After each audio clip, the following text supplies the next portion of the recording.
Dakota First. If you think putting up Christmas decorations before Thanksgiving is a stretch, how about last March? Well, that is around the time two families in Minot start getting their Christmas lights display ready. And PJ Walker is here to tell us all about it.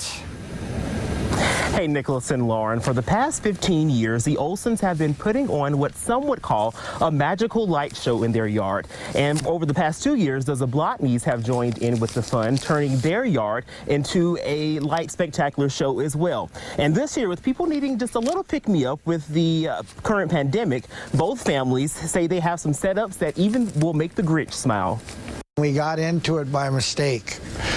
My wife brought home some of those little plastic things that are in the yard, and I probably had bad words to say about it. Barry and Judy Olson have been drawing crowds to their home on 52nd Avenue for the past 15 years. Every night, dozens of cars camp out and watch in awe as the lights flicker to the beat of popular Christmas tunes. It became like an addiction, I tell people. And we've just added on and added on. It's got harder every year because we're getting older, I guess. And people always ask, when are you going to quit doing this? And I always say, maybe next year, maybe not. But not this year. Studies do show that Christmas lights can brighten up almost anyone's mood. And the Olsons say with the current pandemic, it's just the thing to get in the holiday spirit. Everybody's kind of locked in their houses and whatever, so at least it gives them something to come out and see and do, which is helpful. And they aren't the only ones looking to sprinkle a little holiday cheer. Across town on 6th Street, the Zablotnys have created their own spectacular light show. For this year's show, I started probably last March.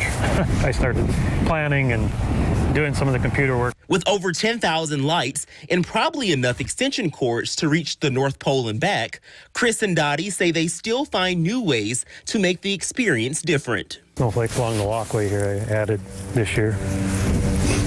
And well, the candy canes on the roof we had down here last year that we just tried to put them up there this year. For the Olsons, after putting in about 30 hours a week for a little over a month, they were all set to welcome people back this year. And with all their favorites out for display, they still had room for something new. This year, the thing that we added was Santa fishing in a boat. When you first come up the road, beside the manger, he's in there with his faithful dog fishing away, and he's hooked a present. But with the past year being hard on everyone, maybe that present contains hope for a happy holiday and a prosperous new year. If you aren't in Minot and want to experience a Christmas light show in your area, the North Dakota Tourism Department has a list of all the displays across the state that you can enjoy with your family while social distancing. Nicholas and Lauren, back to you. PJ Walker, thanks a lot. So pretty. Just love it. Keep it here. When we